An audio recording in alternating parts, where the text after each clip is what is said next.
Hello, everyone, and welcome to Outstanding English. My name is Todd Elprovitz.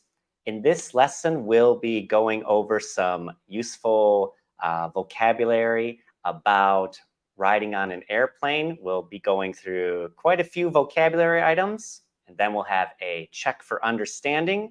We'll go through 2 dialogues and have a check for understanding after each of those, and we'll have a captain's announcement we'll listen to, and then we'll have a check for understanding after that. So if you are watching live, you can tell me where you're from in the comments. If you are watching the replay, you can let me know where you're watching from.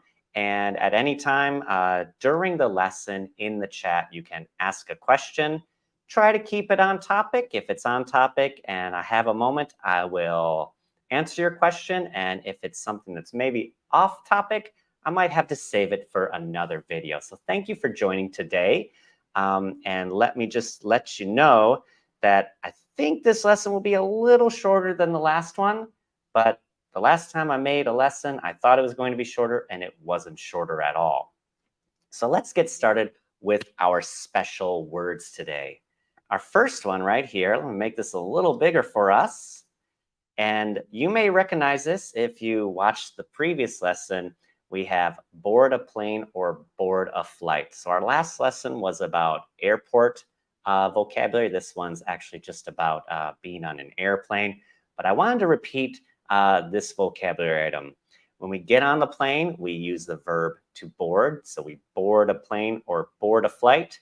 If you remember from the previous lesson, this special thing they are walking through is called the jetway. So they are walking through the jetway to board their plane or to board their flight. And then our next item here, these are the people who fly the plane, and they sit in the cockpit. The cockpit is in the front of the plane. We have our pilot. He or she is also called the captain. And our co-pilot, he or she is also called the first officer. So the pilot sits on the left and the co-pilot sits on the right. I think that is true for all airplanes. I looked it up before the class, but I wasn't satisfied with the answers I was getting from Google. So I think most of the time, the pilot or captain is on the left, and the co-pilot and first officer is on the right. And they sit in the cockpit. This is where all the controls are for the airplane. And if you are riding, you are not allowed to go in there during a flight. This is the cabin crew. The cabin crew work in the cabin. The cabin is the area of the airplane where all the passengers sit. So the people who are the cabin crew, they are our flight attendants. Several years ago, if it was a woman, she would be called a stewardess. And if it was a man, he would be called a steward. But more recently, we stopped using those terms and call either a man or a woman who is a part of the cabin crew a flight attendant. So they're going to make sure you have a comfortable journey, and they will greet you as you board the plane. Next, we're going to talk about the different areas you can sit in on a plane. Our first one is economy class, and these are the tickets that are the least expensive. The seats are the smallest, and there's not much space between passengers here. I usually fly in economy class because it is the least expensive option.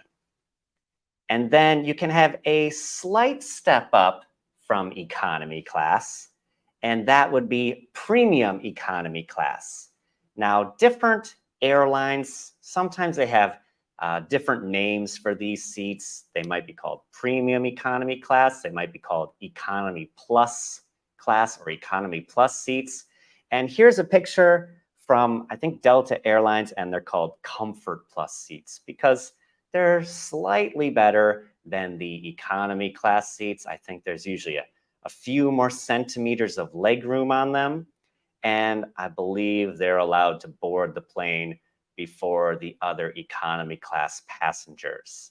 So when you're buying your ticket, you have the option of upgrading if these seats are available for a small extra fee. And next up, we have our business class seats. This is after economy class. They are more expensive than economy class. They are larger seats. There's usually fewer seats in the row, so there's more space between passengers. So after economy class, if you want to spend more money, we have first class. Now, I needed to look for an image of first class seats that was free that I could use for this presentation. And unfortunately, this was the only one.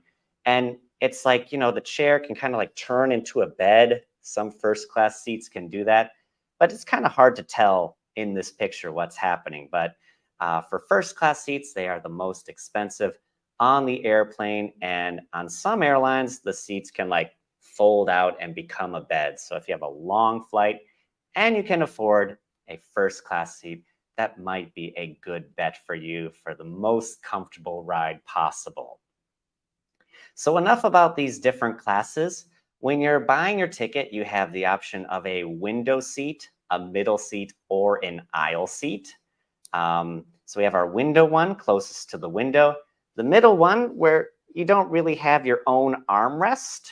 You have to share an armrest with the person next to you. Let me see if I can show. Okay, armrest, like on my chair has an armrest. You have to share with the person next to you. And the aisle one, which is where the cabin crew and passengers can walk through.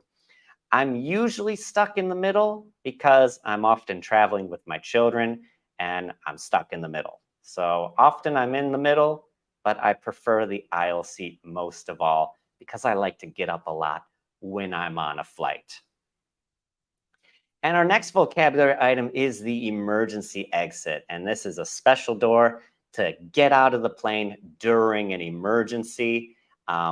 Usually it's on a row of seats. It's at a row of seats that has a lot more space so people can go through. So those seats are called emergency exit seats. If you try to open this during a flight or while the airplane is taxiing, which is when it's like getting ready to go on the runway or get to the gate, then you will be in big trouble. You will be arrested. Okay, so please don't touch this unless it's an actual emergency and you need to. And over here, our next special item is the overhead compartment, or we can also call this the overhead bin. And this is where you can keep your carry-on luggage or your jacket or any other personal items during the flight. Have to be very careful when loading this that you do not hurt yourself. And if you need assistance, you can ask another passenger or a member of the cabin crew to help you out. And be very careful opening them because sometimes the items move around during the flight and they could fall down, which can be very, very dangerous and very, very painful if it happens to land on somebody. So definitely be careful around here. This is the overhead compartment, also called the overhead bin. And our next item, this is the in-flight safety demonstration. So before your flight takes off, while it's still kind of taxiing to get to the runway, the cabin crew will have an in-flight safety demonstration. Nowadays, most of the information is presented on a screen, and the flight attendants will stand in front and go through a few of the motions. But before there were screens on the seats, then the flight attendants would go through all the steps, show you how to buckle your safety belt and show you how to put on a vest and blow it up in case you need to, in case the plane goes into the water. And I hope that never happens while you're flying. So this is the in-flight safety demonstration. It's at the start of every flight after you get on and find your seats. Our next special items, we have takeoff and the verb land, not like the noun land, but the verb land. And when the plane takes off, it leaves the ground. And when it lands, it comes back to the ground. So we have takeoff and land. The plane takes off and the plane lands. Our next item here is the tray table. So this is what we call the tray in front of us that can come down during mealtime, or you can set your book or your phone on this. This is called the tray table, and during takeoff and during landing, they ask you to put it away. And this tray table has a delicious looking sandwich and an orange juice on it. Over here, we have the fasten seatbelt sign, and we also have the non-smoking sign, the no smoking sign. And for maybe since I think about the late 80s, 1990s, probably the late 80s was when they started slowly phasing out, means not allowing people to smoke on airplanes anymore. So they started with, okay, you can smoke on air flights that are like flights that are longer than 2 hours, and then it became longer than 5 hours, and then it became only longer than 6 hours. And then they banned it altogether. So don't try to smoke on a flight. You'll get in big trouble. There's smoke detectors, so don't try that. So, but they still have the sign, even though I think it's pretty well known you're not supposed to smoke on an airplane. We also have the fasten seatbelt sign, and this will turn on during right before takeoff and before landing. And also if the airplane starts to shake, and that's one of our vocabulary items we'll talk about in just a moment. And I got a question here. It says, have you ever taken business class? Is it really different from economy class? So yeah, I've accidentally, well, not really accidentally, I was bumped up, which means I had a cheaper ticket and they bumped me up to a better class because I was late getting on the flight. The flight was leaving early because of an incoming typhoon and I didn't get there on time and it filled up. So they bumped me up to an empty business class seat. The meal was pretty good. I know I was in business class and my wife was in economy class. She's ridden business class before, so she didn't care that I got bumped up and she didn't. And I had tiramisu that day and she didn't. So the seat was bigger and I had a special dessert that she didn't get the opportunity to have. So pretty nice, I would say. But I wouldn't spend extra money for it because it's okay to just be uncomfortable for a few hours, I think. And then my next special item, we got the flight attendant call button. This is the button you press when you need something from a member of the cabin crew. If you need the flight attendant's attention, you can press this button because that's a lot more polite than, you know, raising your hand and say, hey, I need some help over here. Okay, so just press that button if you need the flight attendant's attention. Maybe you're having some kind of difficulty or need some help. They will be more than happy to help you. And my next special item here, we have my favorite, the in-flight entertainment screen.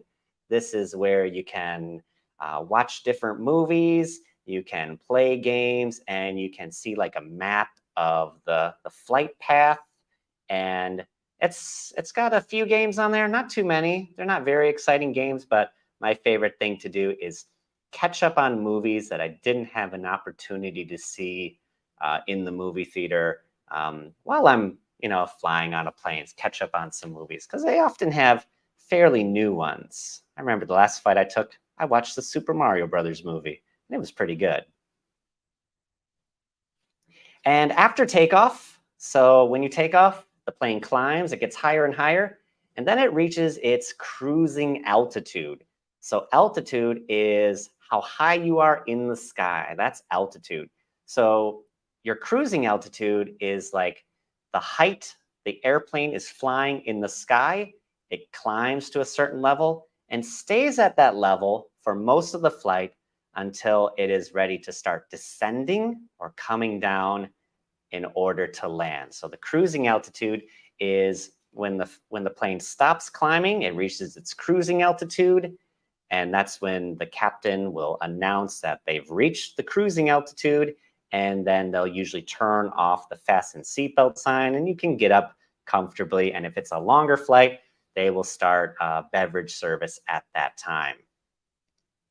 And here it is, beverage service and meal service. So once you're at that cruising altitude, beverage service is bringing drinks and light snacks to the guests. So beverage is something you drink. During beverage service, you'll get a choice of like maybe soda or tea or coffee. And maybe a light snack like pretzels or potato chips or cookies. And if you want something bigger, you can purchase it. So there's the opportunity to buy things such as alcoholic drinks or an actual meal if it's just beverage service, but meal service is during longer flights and they'll feed you a meal. They'll feed you a meal. So you'll need to, let's look at the first, okay, here it is. Your in-flight meal. So you'll get your in-flight meal during meal service. And when you're purchasing your ticket, it will tell you if there is a meal available, if they're going to be serving a meal, and if you have special dietary needs, like if you're a vegetarian or if you have a food allergy. This will be when you choose what kind of meal you want if you need a special meal.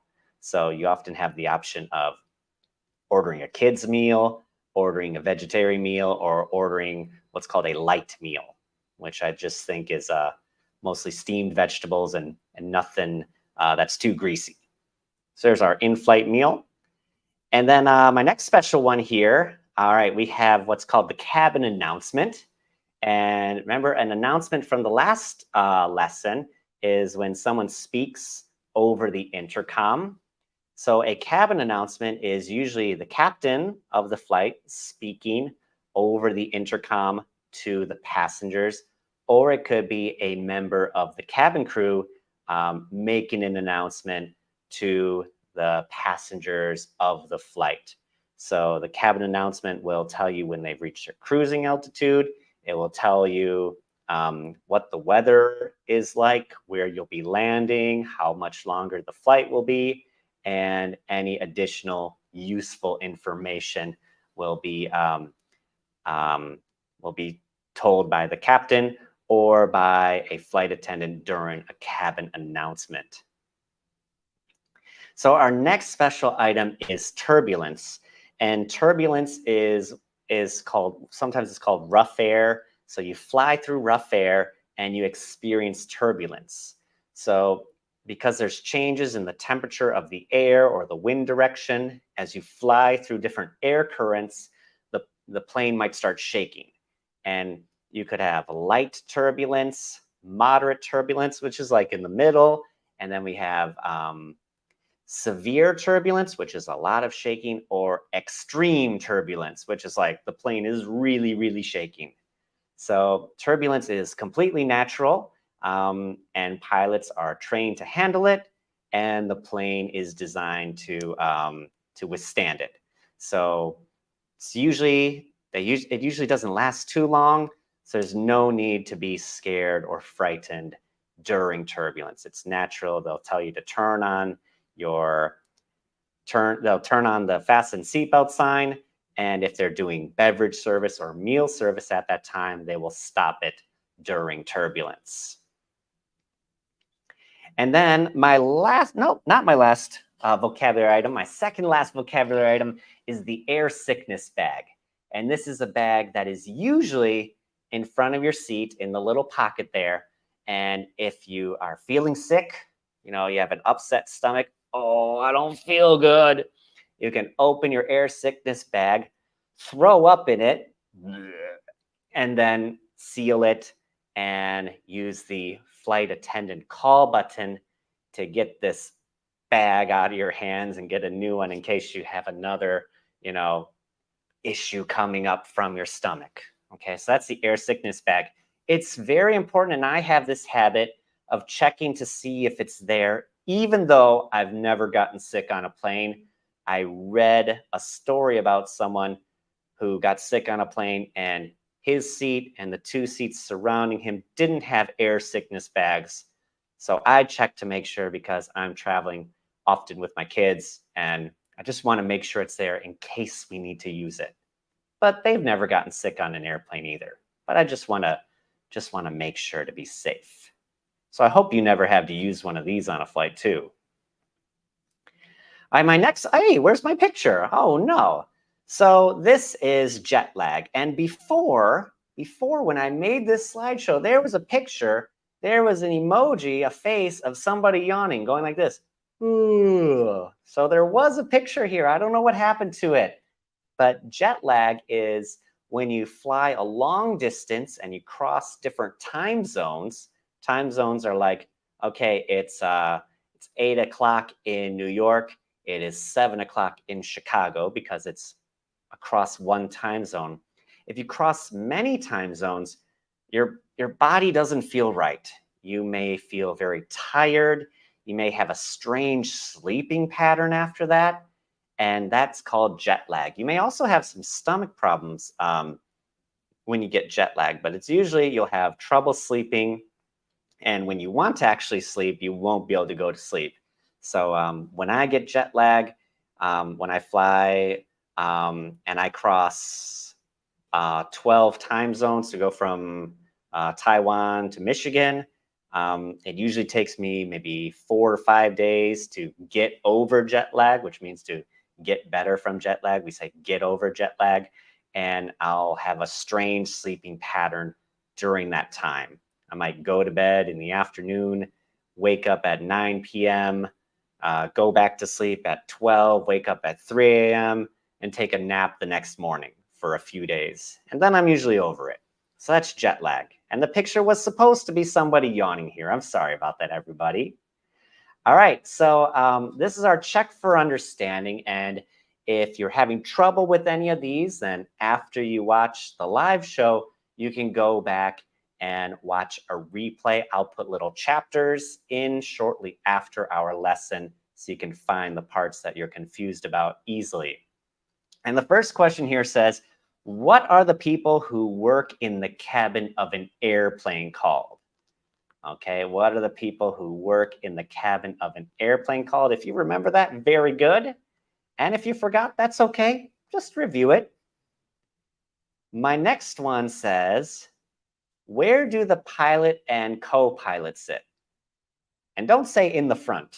Okay, what is this special area of the airplane called? Don't say in the front.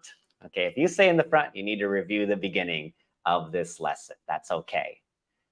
And then my next one says, which seats are better than economy class seats, but not as expensive as business class seats? So there was a few names for this that I mentioned, but just what's one of them? Which seats are better than economy class seats, but not as expensive as business class seats? If you remember, great. If not, that's okay. You can review it later. All right, so here we got our next one. It says, where can you put your carry-on luggage during a flight? What's this space he's putting his luggage in? What's this space called right here? Okay, think about that one. And my next check for understanding, it says, this is the height in the sky where an airplane flies for most of its flight. What's this height called? Can you remember what this height is called? And what do we call the rough air that an airplane travels through that makes a flight uncomfortable? What is that rough air called? What do you experience when you are traveling through that rough air and it makes the flight bumpy and uncomfortable? So we're going to get into our first dialogue here. This dialogue is two passengers talking to each other. So we call them seatmates because they're next to each other on the flight. So pay close attention to the details because I'll be asking a few questions about those details after the dialogue. So we got passenger one and passenger two. It says, wow, they have quite a selection of movies and TV shows for the in-flight entertainment. Yes, they do. It's really the only thing I look forward to during long flights. What are you going to watch? There's a new superhero movie I've been wanting to see. I might start with that. Do you know if they'll serve snacks or meals soon? They usually start the meal service not too long after takeoff. That's good. I really should have eaten at the airport before boarding. I'm sure you won't have to wait too long. Do you have a charging cord? My phone battery is at 2%. Yes, you can borrow mine. Do our seats have power outlets? Yes, we both have one near the floor in front of us. Thanks for letting me know. My phone always seems to run out of battery when I need it most. No problem at all. It's always good to have a fully charged phone when traveling. All right, so we have three questions here to check for understanding. My first question says, what kind of movie does the first passenger want to watch? My second question says, when does meal service usually start? And what does the second passenger borrow from the first passenger? All right, so my next dialogue here, this is about turbulence on a flight. And we're the same. We have two different passengers talking to each other, and they are experiencing turbulence on the flight. So they're having a bumpy flight. Oh no! Is this turbulence? I don't like this at all. Yep, it looks like we've hit a bit of rough air. Don't worry, it's quite common during flights. But it feels so unnerving. What causes turbulence like this? Turbulence is often caused by changes in the air speed or direction. It's a normal part of flying through different air currents. Is it dangerous? Can it get worse? No, it's not dangerous at all. Pilots are trained to handle turbulence, and the plane is built to withstand it. It might get a bit bumpy, but we'll be just fine. Okay, I'll try to stay calm. It's just hard for me to relax when the plane starts shaking like this. I understand. Try taking slow, deep breaths. And remember, turbulence usually doesn't last long. It should smooth out soon. So we got three questions for this dialogue. Why is the flyer so nervous?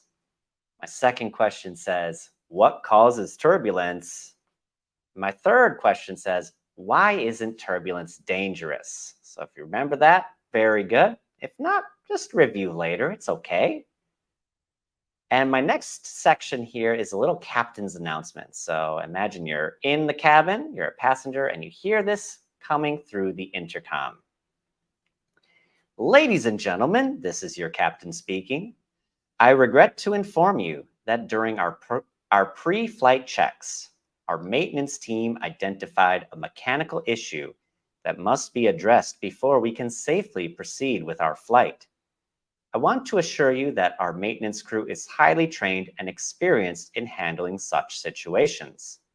They will perform a thorough inspection and make the necessary repairs. In the meantime, I ask for your patience and cooperation.